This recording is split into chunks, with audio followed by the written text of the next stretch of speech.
Shalom, mari kita berdoa.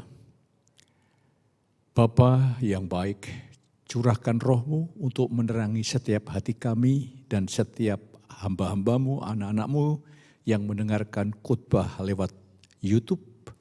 Biar mata hati kami diterangi, kami dapat melihat realita rohani, realita ilahi yang Tuhan sudah tetapkan bagi kami. Kami dapat mengetahui dan hidup di dalamnya. Sehingga hidup kami penuh dengan kemuliaan Allah dan siap dipancarkan dalam hidup sehari-hari. Demi nama Tuhan Yesus Kristus kami berdoa. Amin. Saudara yang saya kasih dalam Tuhan, saya akan menyampaikan sebuah khotbah dengan tematik. Memang khotbah tematik ada sebuah risiko di mana ketika tanpa memahami biblikal yang kuat, akan tergoda untuk mengambil ayat-ayat, mencomot ayat-ayat dan memasukkan ide-ide pribadi dan menggunakan ayat-ayat. Tapi hari ini saya ingin menyampaikan khotbah yang tematik dengan mengambil ayat-ayat di mana tidak keluar dari konteks yang ada, semua meneguhkan dari konteks yang besar yang Paulus hendak sampaikan. Hari ini mari saya akan berikan sebuah tema memiliki roh yang tangguh dan tidak tertaklukkan. Ini adalah posisi rohani, ini realita rohani yang Tuhan sudah sediakan lewat kematian, kebangkitan dan kenaikannya ke surga. Di mana Tuhan telah memberikan kepada kita roh yang baru, roh yang tangguh, kuat, perkasa dan tidak tertaklukkan. Saya akan membaca dari kitab Roma 8 ayat 10 sampai 11. Tetapi jika Kristus ada di dalam kamu, maka tubuh memang mati karena dosa, tetapi roh adalah kehidupan oleh karena kebenaran. Dan jika roh Dia yang telah membangkitkan Yesus dari antara orang mati diam di dalam kamu, maka Ia yang telah membangkitkan Kristus Yesus dari antara orang mati akan menghidupkan juga tubuhmu yang fana itu oleh rohnya yang diam di dalam kamu.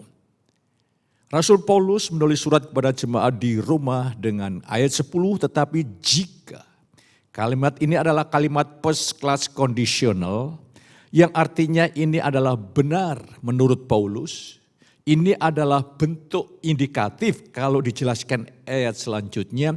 Ini adalah sebuah fakta ilahi yang dialami oleh setiap orang yang percaya. Tetapi jika Kristus ada di dalam kamu, fakta ilahinya bagi orang yang percaya kepada Yesus, Kristus ada di dalam hidupnya. Maka tubuh memang mati karena dosa. Ya, karena dosa Adam, manusia jasmaniah ini akan mengalami kematian. Tetapi roh adalah kehidupan oleh karena kebenaran. Kebenaran konteks yang Paulus sampaikan adalah kebenaran yang dikaruniakan, dianugerahkan dengan cuma-cuma dan kita terima dengan iman. Itu disebut kebenaran Injil, kasih karunia. Dan jika roh Dia yang telah membangkitkan Yesus dari antara orang mati diam di dalam kamu, maka Ia yang telah membangkitkan Kristus Yesus dari antara orang mati akan menghidupkan juga tubuhmu yang fana itu oleh rohnya yang diam di dalam kamu. Di sini Paulus sedang menyampaikan, jika roh yang membangkitkan Yesus ada di dalam batinmu, hidup saudara, itu akan menghidupkan juga tubuhmu yang fana ini. Ini adalah bentuk future di dalam bahasa Yunaninya. Itu bicara masalah masa depan ketika Kristus datang kedua kali. Jadi kalau kita melihat konteks Paulus yang ajarkan tentang keselamatan itu ada 3 dimensi. Yang pertama adalah dimensi dibenarkan karena iman. Artinya umat percaya dibebaskan dari penderitaan akibat dosa, yaitu neraka.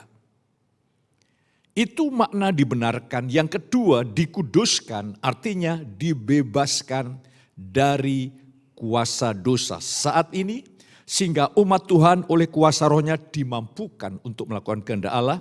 Dan yang ketiga, ketika Yesus datang yang kedua kali, tubuh umat percaya diubahkan seperti tubuh Yesus. Maka di sana kita akan dibebaskan dari kehadiran dosa.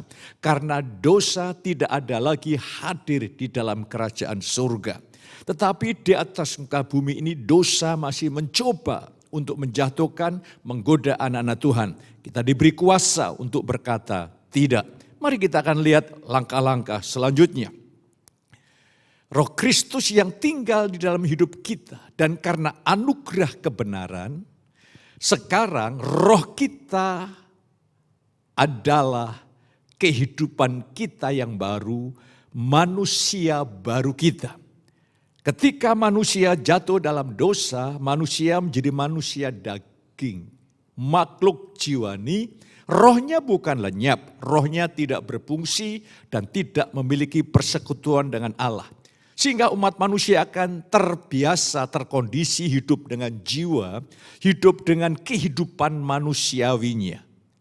Sayang setelah lahir baru dan rohnya telah dibaharui, mereka tetap memiliki gaya hidup yang lama, hidup bersandarkan hayat jiwa, hidup bersandarkan kemanusiawiannya. Dan apa yang terjadi? Anak-anak Tuhan tidak menjadi seperti yang Tuhan maksudkan, Tuhan kehendaki, Tuhan rencanakan, kehidupannya merosot. Tetapi bagi kita ada sebuah anugerah kabar baik yang luar biasa, roh kita menjadi manusia baru. Ini yang penting. Sekarang roh kita menjadi manusia baru yang luar biasa. Roh itu adalah kehidupan, kata kehidupan dari kata shoe, artinya adalah hidupnya Allah. Jadi roh kita ini telah menerima hayat hidupnya Yesus. Roh kita ini telah memiliki sifat kudrat Yesus. Dan roh Allah tinggal, bekerja, menguatkan, membangkitkan roh kita. Jadi kita perlu memahami manusia baru kita adalah roh kita yang baru yang telah memiliki hidup di hayatnya Yesus. Yang telah memiliki sifat kodrat ilahi dan telah didudukkan, diposisikan duduk di sebelah kanan Allah Bapa. Efesus 2 ayat yang ke-6 berkata, dan di dalam Kristus Yesus ia telah membangkitkan kita juga dan memberikan tempat bersama-sama dengan Dia di surga. Inilah manusia baru kita di dalam Yesus, yang dicipta segambar dengan Yesus, yang telah memiliki hayat Kristus, yang telah memiliki sifat kodrat ilahi, yang Allah telah bangkitkan bersama Yesus dan telah menyatu dengan Yesus yang dimuliakan duduk di sebelah kanan Allah Bapa. Dan kuasa roh terus bekerja, ini anugerah yang sangat ajaib, dahsyat dan luar biasa, yang memampukan saudara untuk mengalahkan dosa dan hidup dalam kemenangan. Mari kita akan melihat langkah demi langkah untuk memahami dan menerapkan dengan benar Galatia 2 ayat 19b sampai 20 yang berkata, aku telah disalibkan dengan Kristus, namun aku hidup. Tetapi bukan aku lagi sendiri yang hidup, melainkan Kristus hidup yang hidup di dalam aku. Dan hidup yang kuhidupi sekarang di dalam daging adalah hidup oleh iman kepada Anak Allah yang telah mengasihi aku dan telah menyerahkan dirinya untuk aku. Aku telah disalibkan dengan Kristus. Apa yang dimaksud Paulus? Apa yang dimaksud firman Tuhan? Aku yang dimaksud adalah kehidupan manusiawi kita yang kita warisi dari Adam. Dengan bersifatkan dosa dan daging. Yang berkecenderungan berbuat dosa, melawan Allah, melawan kehendak Allah. Dan itu semua telah tersalib, mati di dalam Kristus, bersama Kristus di atas kayu salib 2000 tahun yang lalu. Dan sekarang sebagai orang-orang percaya yang beroleh anugerah Allah, hidup yang kita hayati sekarang adalah kehidupan baru kita yaitu kehidupan roh. Saudara harus memahami kualitas hidup lahiriah, kualitas seluruh aspek hidup saudara sangat amat tergantung dari kualitas kehidupan roh saudara. Karena roh kita ini penurut tapi bisa perkasa.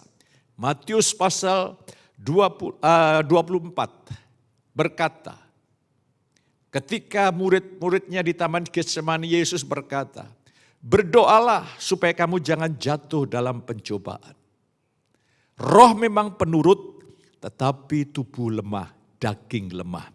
Lah Tuhan ingin kita tidak sekedar memiliki roh yang penurut, tapi roh yang perkasa, roh yang kuat.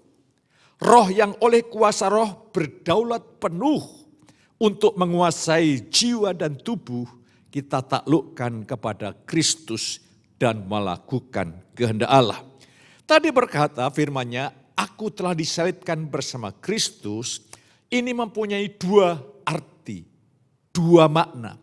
Yang pertama, saudara dan saya, kita semua yang percaya Yesus telah mati bagi dosa. Jangan diusahakan, diperjuangkan untuk mati bagi dosa. Ini adalah fakta ilahi. Ketika mata rohani sudah dibukakan, saudara melihat ayat ini, saudara melihat Roma 6 ayat yang ke-11. Itu bukan sesuatu yang harus kita usahakan, tapi itu fakta ilahi yang Tuhan sudah sediakan. Ketika saudara menaruh iman kepada janji Allah, Tuhan akan bekerja dan itu menjadi pengalaman hidup saudara. Aku telah tersalibkan dengan Kristus berarti kita telah mati terhadap diri sendiri, kebergantungan dengan diri sendiri. Dan sekarang sebagai orang-orang ciptaan baru, manusia baru, apa yang aku hidupi di dalam tubuh ini, aku hidup beriman kepada Anak Allah. Berarti hidup baru yang kita hayati ini, hidup yang sudah diposisikan duduk di sebelah kanan Allah Bapa ini, kita hidup beriman, bergantung kepada Kristus yang ada di dalam batin kita. Itulah rahasia kemenangan, kebebasan, dan kemerdekaan. Mari kita akan meliti pemahaman yang selanjutnya. Saudara saya harus memiliki pemahaman yang benar tentang siapa kita di dalam Kristus. Setelah lewat kebenaran kasih karunia, roh kita dilahirkan kembali. Kemanusiaan kita telah disalibkan. Hayat jiwa kita letakkan kepada salib. Maka roh kita akan bangkit dan saudara bisa berkata dengan iman, saya adalah manusia roh yang mampu untuk berpikir menggunakan pikiran dalam jiwa, yang mampu merasa menggunakan perasaan yang dalam jiwa, dan mampu bertindak lewat tekad yang ada pada jiwa. Beda kalau kita hidup dengan hayat jiwa, hayat manusiawi, maka kita hidup dari apa pendapat kita, keinginan kita, pemahaman kita, kesanggupan kita. Kalau kita hidup dengan seperti itu, kita akan menjadi orang yang gagal total di hadapan Allah. Kehidupan aku ini betul-betul kehidupan yang sudah rusak berdosa, maka Tuhan ingin kita bawa kepada salib. Supaya kita hidup bersumber dari roh kita yang baru, yang telah bersama Roh Kudus Tuhan. Semua kehidupan yang bersumber dari pikiran manusiawi kita, perasaan dan keinginan manusiawi kita sendiri harus kita bawa kepada salib Kristus. Harus kita bawa kepada maut.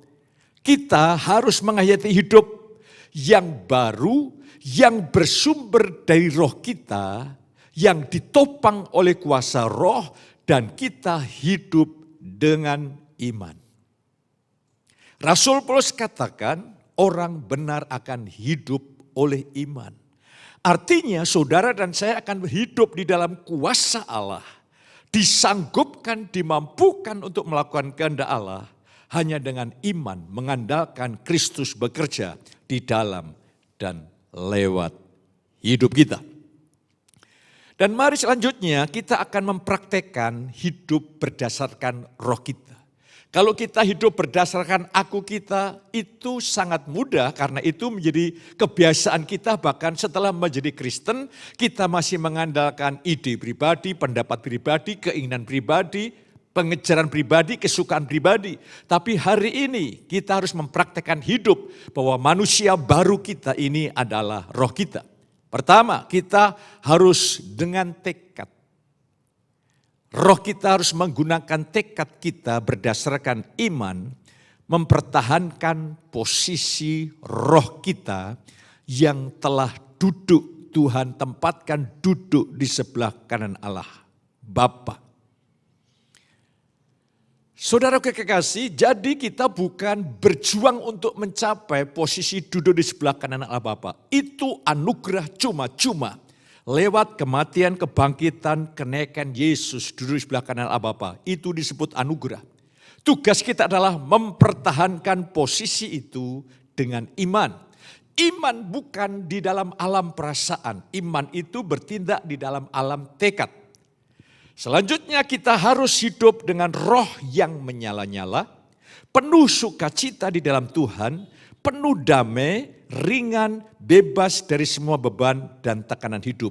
Ini yang harus kita pertahankan, kualitas rohani kita, kondisi rohani kita, posisi rohani kita adalah duduk di sebelah kanan Allah Bapa, jauh lebih tinggi dari segala pemerintahan, dan penguasa, dan kekuasaan, dan kerajaan.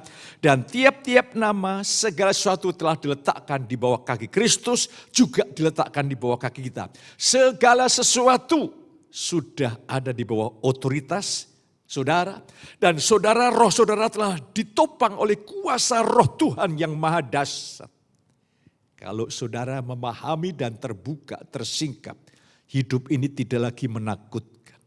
Banyak orang berkata hidup ini adalah tempatnya masalah, tempatnya kesulitan, tempatnya tantangan, tempatnya segala macam cobaan. Tapi bagi saudara punya roh yang perkasa, dunia ini adalah tempat kita melihat pekerjaan Allah yang supranatural dinyatakan. Dan saudaraku, ketika bagaimana saudara menghadapi beban, kadang-kadang ada tekanan di dalam batin, ada intimidasi. Saudara, ini bukan keadaan yang normal dan wajar. Yang wajar adalah roh saudara itu bebas, menyala-nyala, ringan, begitu lincah, begitu penuh dengan sukacita di dalam Tuhan. Tapi tahu-tahu kita mengalami tekanan, intimidasi, ada beban yang rasanya menyakiti dan menyiksa. Apa yang saudara lakukan? Disinilah kau harus bangun dengan iman. Saudara harus mempertahankan posisi rohani saudara dengan tekad. Berdasarkan firman, saudara berdoa, memperkatakan firman. Saudara berdoa bahasa roh. Saudara memperkatakan kemenangan salib atas iblis. Saudara memperkatakan bahwa di dalam Yesus saudara lebih dari pemenang. Sampai roh saudara bebas, aman, tenang, dan penuh damai. Dan kembali kita menghayati posisi roh kita yang telah di surga duduk di sebelah kanan Allah Bapa. Hidup yang demikian adalah hidup yang bukan berarti ada tantangan, tanpa masalah, tanpa kesulitan. Tapi Tuhan berikan kunci, kalau engkau punya iman cukup sebesar biji sawi, pindahkan gunung ini asal engkau tidak bimbang. Hal itu pasti terjadi. Hidup bersumberkan roh kita adalah hidup bagi Allah. Kalau jiwa, hayat jiwa kita ini hidup bagi diri sendiri. Tapi kalau roh baru kita ini, yang telah memiliki sifat ilahi ini, hidup bagi Allah. Jadi saudara hidup di dalam lewat roh saudara atau saudara hidup di dalam hayat jiwa. Kalau saudara hidup di dalam hayat jiwa, sumber kepuasan saudara adalah hal-hal di luar Yesus. Dan saudara hidup hanya bagi diri sendiri. Tapi kalau saudara hidup berdasarkan roh saudara yang baru, yang telah memiliki sifat kodrat ilahi, maka sumber kepuasan saudara hanya satu, Tuhan. Dan saudara hidup bagi Dia. Ketika kita tergoda hidup bagi diri sendiri, hal itu adalah dosa dan bertentangan dengan manusia baru kita. Bahkan ketika saudara mengalami pertumbuhan rohani, dosa mementingkan diri sendiri itu termasuk dosa besar. Sebab orang Kristen yang hidup bagi diri sendiri itu ibaratnya biji gandum yang enggan jatuh ke dalam tanah dan mati. Maka orang Kristen yang hidup bagi diri sendiri itu biji gandum yang enggan, yang tidak mau jatuh ke tanah dan mati, ya tetap satu biji. Artinya adalah orang Kristen yang hidupnya hanyalah untuk diri dan kepentingan sendiri-sendiri tidak pernah bisa menjadi berkat bagi orang lain, tidak bisa memotivasi, tidak bisa mengalirkan hayat ilahi, hidup ilahi yang ada pada kita untuk kita pindahkan kepada orang lain. Dan hal yang paling menyedihkan, hal itu merugikan bagi kerajaan Allah. Yohanes 15 berkata, Bapak pengusahanya. Seorang pengusaha yang baik, dia ingin setiap investasi yang diberikan harus berlipat kali ganda hasilnya. Tuhan telah menginvestasikan putranya Yesus mati atas kayu salib. Bukan sampai di situ, rohnya dicurahkan. Kalau sampai orang percaya masih hidup bagi diri sendiri, maka itu sebuah kerugian yang besar. Yesus berkata, orang yang mempertahankan nyawanya akan kehilangan. Tapi orang yang kehilangan nyawanya karena aku akan memperolehnya. Orang yang terus hidup hanya bagi diri sendiri, kepentingan diri sendiri, dia kehilangan hidup yang terbaik dari Allah.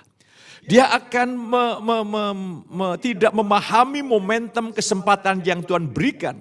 Sebetulnya kita harusnya bisa berbuat sesuatu yang ilahi lewat kuasa roh.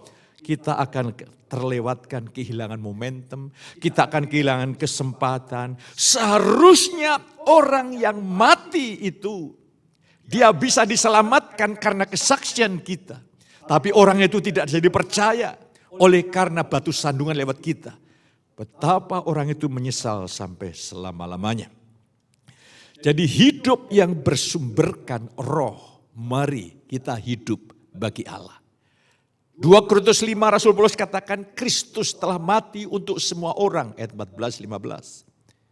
Supaya tidak ada di antara kita yang hidup bagi diri sendiri. Kalau kita hidup bagi Yesus yang telah mati dan bangkit bagi kita. Tidak ada kamusnya bagi orang yang hidup di dalam roh lewat rohnya yang baru. Hidup hanya levelnya untuk diri sendiri. Karena itu bertentangan dengan hakikat kita yang baru. Dan hidup bagi diri sendiri itu adalah sebuah bentuk kedagingan. Dan mengapa banyak orang Kristen merosot? Kualitas keluarganya merosot, kehidupannya merosot, segala aspek hidup merosot. Karena keinginan daging adalah maut. Jadi ketika kita hidup untuk kerajaan Allah itu luar biasa. Kehidupan atau hayat roh kita dimaksudkan untuk pekerjaan rohani. Ini pentingnya umat Tuhan, hamba-hamba Tuhan, anak-anak Tuhan. Kehidupan roh kita itu dimaksudkan untuk apa? Kalau kehidupan roh kita dimaksudkannya untuk senang-senang diri, akan mengalami kemerosotan dan duka yang mendalam di dalam batin kita. Kehidupan roh kita ini dilahirkan kembali, dilengkapi dengan sifat kodrat kuasa, diposisikan duduk di sebelah kanan Allah, adalah untuk pekerjaan rohani atau pelayanan rohani.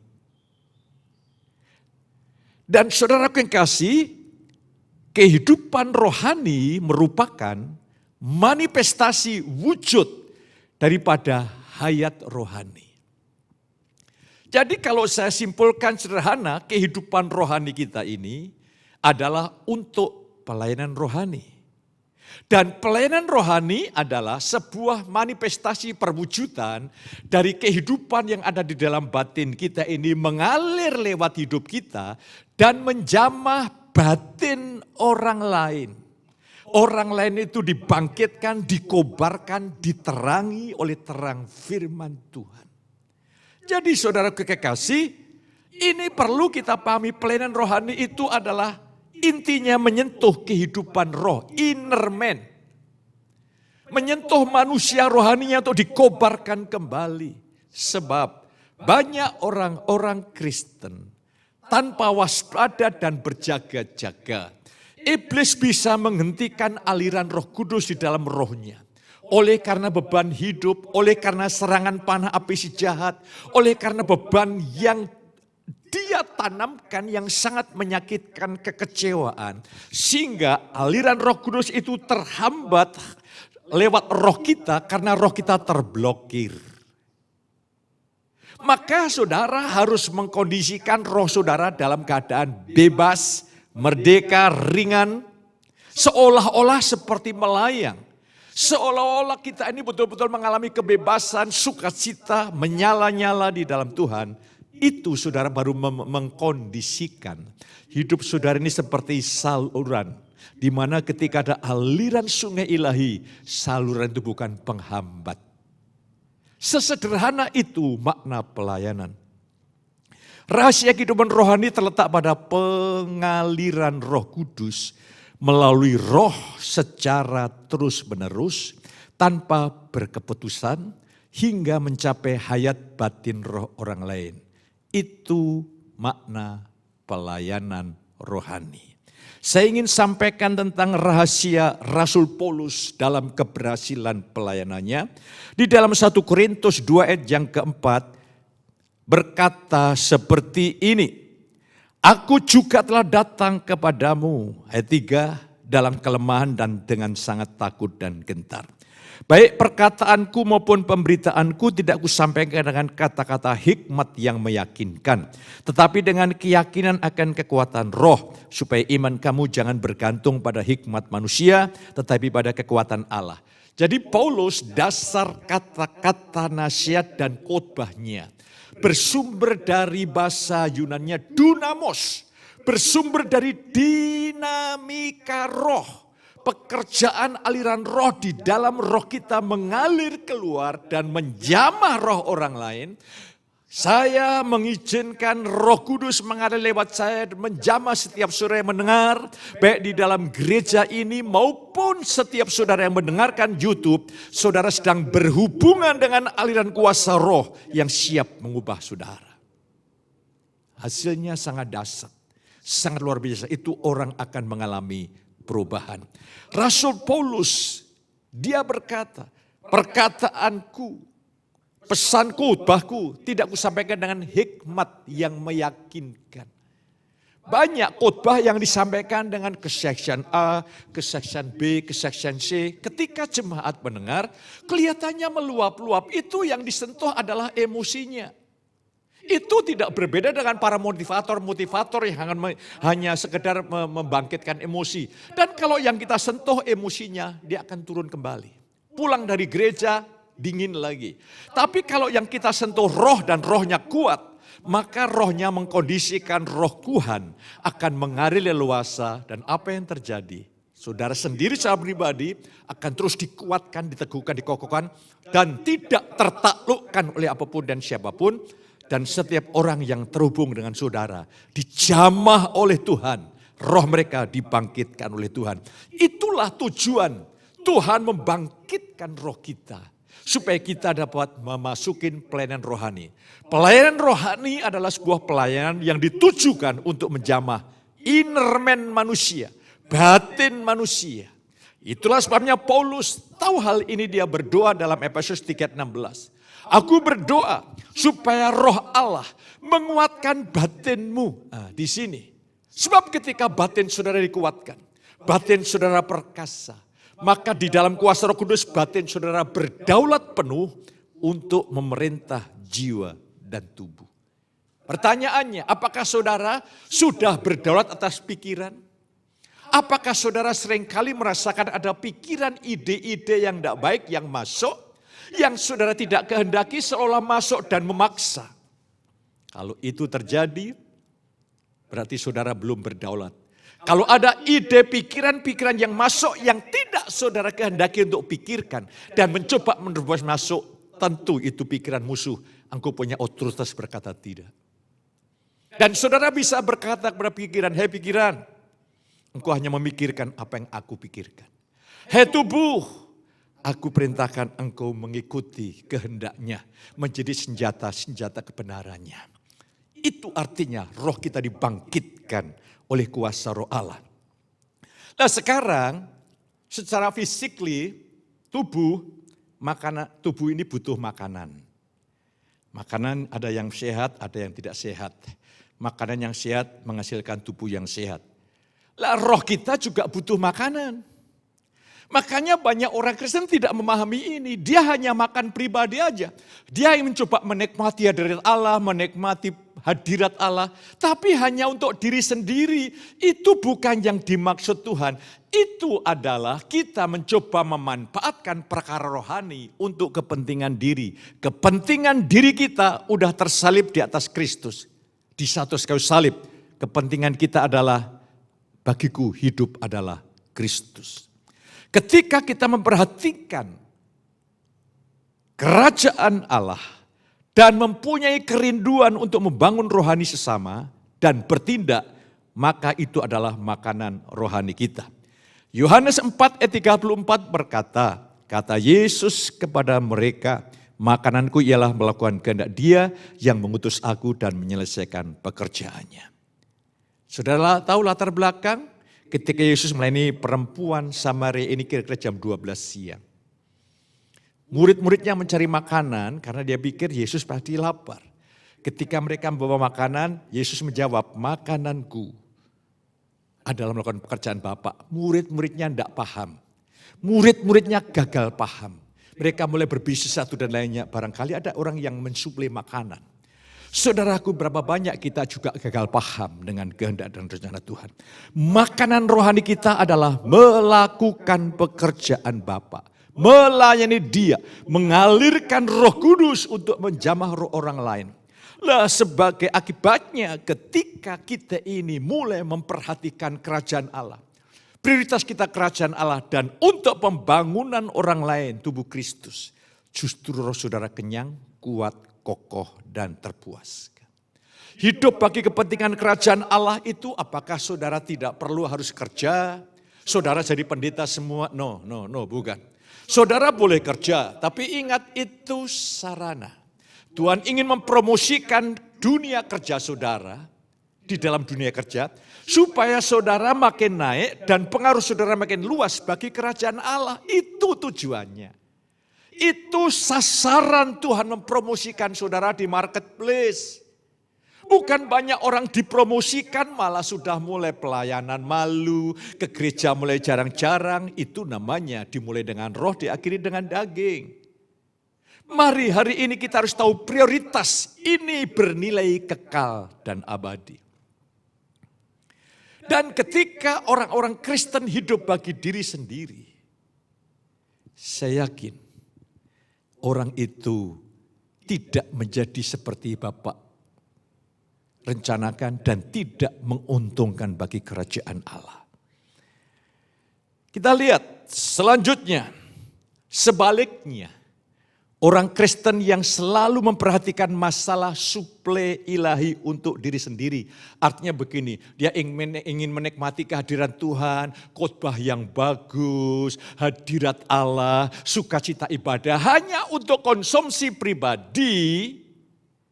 Karena orang Kristen itu tanpa sadar ternyata egonya masih campur. Jadi rohnya masih tercampur dengan hayat jiwa. Apa yang terjadi? Terkorup. Artinya apa? Roh Allah itu, kehidupan rohani itu akan menjadi terkendala rusak dan orang-orang Kristen akan mengalami kemerosotan, kekeringan, ya, tidak menjadi saksi yang baik bagi banyak orang.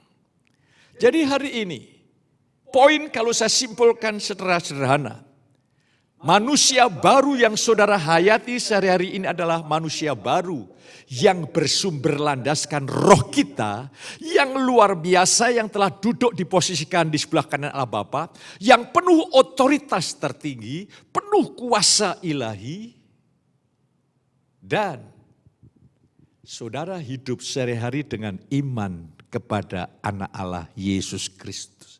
Saudara mengandalkan Tuhan, tidak lagi mengandalkan diri, karena diri kita ini bersifat daging, terjual di bawah kuasa dosa. Ketika saudara mengandalkan Tuhan, biar Tuhan bergerak membangkitkan keinginan dan kemampuan, saya yakin saudara akan menjadi pemenang, saudara sanggup melakukan kehendak Allah. Galatia 5 ayat 16, Galatia 5 ayat 16, hiduplah oleh roh, maka kamu tidak akan mengikuti keinginan daging. Kedagingan mencoba untuk menggoda kita. Iblis dunia itu tujuannya untuk membangkitkan kedagingan kita, supaya kita tidak hidup bersumberkan roh kita yang baru, bersumberkan kedagingan kita. Tetapi ketika kita mengandalkan Tuhan, roh kita dalam kondisi prima menyala-nyala. Tuhan berjanji, saudara saya bisa berkata tidak kepada dosa, berkata tidak dengan tegas kepada kedagingan, dan saudara berkata siap untuk kehendak Tuhan. Akibatnya berapa banyak orang diberkati Tuhan. Orang yang dalam kritis untuk memasukin kekekalan, dibangkitkan, disadarkan, dan kembali kepada Yesus. Oh, orang itu akan dalam kekekalan bersyukur dengan saudara. Banyak orang-orang dikuatkan, dikokohkan, dibangunkan, makin hidup bagi Kristus, bangkit bagi Kristus. Lewat hidupmu dan hidupku, itu mulia. Itu sangat mulia. Itu sangat mulia. Demikianlah firman Tuhan. Saya berdoa supaya roh Tuhan mulai menjamah saudara. Mari, saya ingin ajak saudara untuk berhadapan. Ketika saya berdoa, saya mengalirkan kuasa roh untuk menjamah roh saudara setiap para pendengar, baik di gereja, baik lewat YouTube. Kita akan berjumpa di roh, dan titik roh kita dan roh kita ini akan terjadi ledakan-ledakan rohani yang luar biasa. Mari kita berdoa. Bapa, setiap anak-anakmu yang mendengarkan khotbah ini, firman Allah ini, baik di gereja, lewat YouTube, lewat apapun. Tuhan, kami lepaskan kuasa roh-Mu mengalir dan menjamah roh batin para pendengar-Mu. Mereka dibangkitkan kembali. Rohnya yang tersumbat, aliran yang tersumbat kembali hidup kembali. Kembali menyala-nyala, penuh pengharapan, penuh iman, penuh keyakinan. Dan saat ini perjumpaan ini adalah perjumpaan di mana roh kebangkitan Tuhan membangkitkan siapapun para pendengar. Ketika saudara sebagai hamba Tuhan, Tuhan buat engkau menjadi pelayan-pelayan yang sangat efektif. Ketika engkau menjadi umat Tuhan yang memiliki roh yang perkasa. Kami bersyukur untuk anugerah-Mu saat ini. Inilah disebut anugerah. Terima kasih. Kekasih-kekasih Allah. Anugerah Allah sangat besar. Terimalah perubahan hidup hari ini. Terimalah kebangkitan rohani hari ini. Terimalah semua yang baik, kemurahan, kebaikan, kebajikan dari Allah Bapa. Kasih sayang Tuhan Yesus lewat persekutuan Roh yang kudus menghangatkan, menghidupkan, menyegarkan saudara saat ini sampai selama-lamanya. Mari yang diberkati katakan bersama-sama saya, amin.